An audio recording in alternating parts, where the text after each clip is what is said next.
What if you could break the chain of limiting thought about who you are and who you could be? What if we could embrace challenges, struggles, criticisms, and setbacks as a source of growth? In my opinion, I think you can. That's what growth mindset is all about. According to Clement W. Stone, whatsoever a man can conceive, he can achieve, which means, as a man thinketh in his heart, so is he. This clearly demonstrates that limitation in its real form doesn't exist, but only survives on the frames of our mind. Your mindset is a big factor to you being successful. Therefore, my question to you is that what type of mindset do you have? Is it a fixed mindset or a growth mindset? People with fixed mindset believe their basic qualities like their intelligence or talent are simply fixed traits, whereas in a growth mindset, people believe that their most basic abilities can be developed. My name is Sunday Clement, and my goal is to see people live a good, healthy life to the optimum through conduct of research, stress management, and intellectual redistribution. In this video, I will be sharing with you 10 big ideas that I think will help you embrace your challenges and growth opportunities to realize your potentials. But please, do not forget to click on the subscribe button on the lower right side of the screen so as to be notified when new videos are uploaded. I also look forward to your comments and questions in the comment section below. Now let's get to the business. Number 1, adopt a growth mindset and focus on learning over achievement. When you focus on a growth mindset, you embrace all the things that have been threatening to you, such as challenges, struggles, criticisms, and setbacks. When you embrace the tough stuff, you open yourself up to fully realize your potential and all that you can be. Instead of depending on luck or natural talent, you focus on developing your skills and ability and learning from your effort. And this is how you focus on growth mindset and learning over achievement. Number 2, you can change your mindset. The good news is that even if you currently have a mindset, it is not the same. Mindset are an important part of your personality, but you can change that just by knowing about the two mindset. You can start thinking and reacting in a new way. People tell me that they start to catch themselves when they are in tours of big mindset, passing up a chance of learning, feeling labeled by failure, or getting discouraged when something requires a lot of effort, and then they put themselves into the good mindset, making sure they take the challenge, learn from the failure, or continue their effort. Number 3, you can put yourself in a growth mindset. You can try a growth mindset for size, even if it's just temporary. You can even do it on the spot. It's also important to realize that even if people have a fixed mindset, they are not always in that mindset. In fact, in many of our studies, we put people in a growth mindset. We tell them that an ability can be learned and that the task will give them a chance to do that. Or we have them read a specific article that teaches them the growth mindset. The article describes people who do not have natural ability but who develop exceptional skills. These experiences make our research participants into growth-minded thinkers, at least for the moment, and they act like growth-minded thinkers too. So it works. Number 4, the growth mindset allows you to love what you're doing. With a fixed mindset, you love the score. With the growth mindset, you love the process and the growth. The growth mindset does allow people to love what they're doing and to continue to love it in the face of difficulties. The growth-minded athlete, for example, CEOs, musicians, or scientists, all love what they do, whereas many fixed-minded ones did not. Many growth-minded people didn't even plan to go to the top. They got there as a result of doing what they love. It's ironic.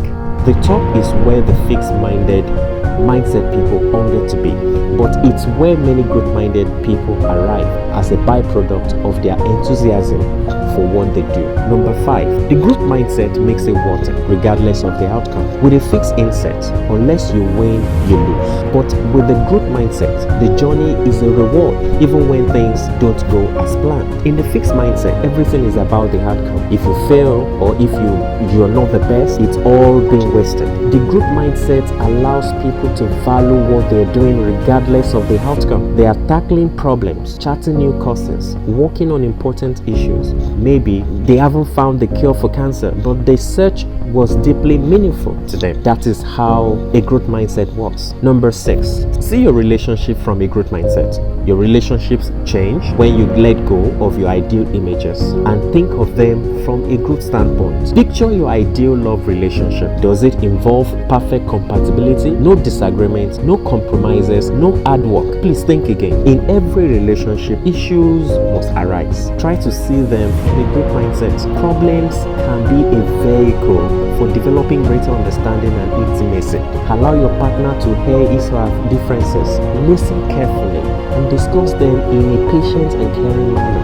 You may be surprised how the closeness this creates. Number 7, artistic ability can be developed far greater than what you're born with. Just because some people seem naturally good at something doesn't mean that others can do it, and sometimes even better with training. Edwards agrees that most people view drawing as a magical ability that only a selected few possess, and that only a select few will ever possess. But this is because people don't understand the components, the learnable components of drawing. Actually, she informs us they are not drawing the skills at all, but seeing skills. They are the ability to perceive edges, spaces, relationships, light and shadows, and the whole. Drawing requires us to learn each component skill and then combine them into one process. Some people pick up these skills in the natural course of their lives, whereas others have to work to learn them and put them together. Number 8, physical skills can be developed far greater than what you're born with. Do you think the fastest woman on earth was born that way? No. Wilma Rudolph hailed as the fastest woman on earth after she won 3 gold medals for sprint and relay in 1960 Rome Olympics. Didn't start out so lucky. She was far from a physical wonder as a youngster. She was a premature baby, the 20th or 22 children born of her parents, and constantly sick child. At 4 years of age, she nearly died of a long struggle with double pneumonia, scarlet fever, and polio emerging with a mostly paralyzed left leg. Doctors gave her a little hope of using it again. For 8 years, she vigorously pursued physical therapy until at age 12, she shelled her leg brace and began to walk normally. Number 9, parents, teachers, and coaches don't judge, just teach. Parents, teachers, and coaches shape mindset through their actions and words. In fact, every word and action can send a message. It tells children or students or athletes how to think about themselves. It can be a fixed mindset message that says, you have permanent traits and I'm judging them. Or it can be a good mindset message that's saying you are a developing person and I'm interested in your development. Praising children's intelligence harms their motivation and it harms their performance. Parents think they can hand children permanent confidence like a gift by praising their brains and talent. It doesn't work that way, and in fact has the opposite effect. It makes children doubt themselves as soon as anything is hard or anything goes wrong. If parents want to give their children a gift, the best thing they can do is to teach their children to love challenges, be intrigued by mistakes, enjoy effort, and keep on learning. That way, their children don't have to be slaves of praise. They will have a long life way to build and repair their own confidence. Number 10, which is the last point. We all have interests that can blossom into abilities. Don't let a fixed mindset hold you back from what you are capable of. The same is true for every prodigy Wayne described. Most often, people believe that the gift is the ability itself. Yet, what really is that constant, endless curiosity and challenge seeking? Is it ability or mindset? Was it Mozart's musical ability, or the fact that he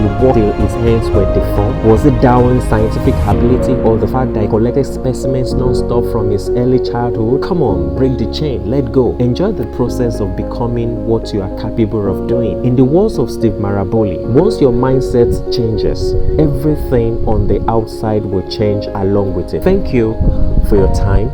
See you in the next episode of my video.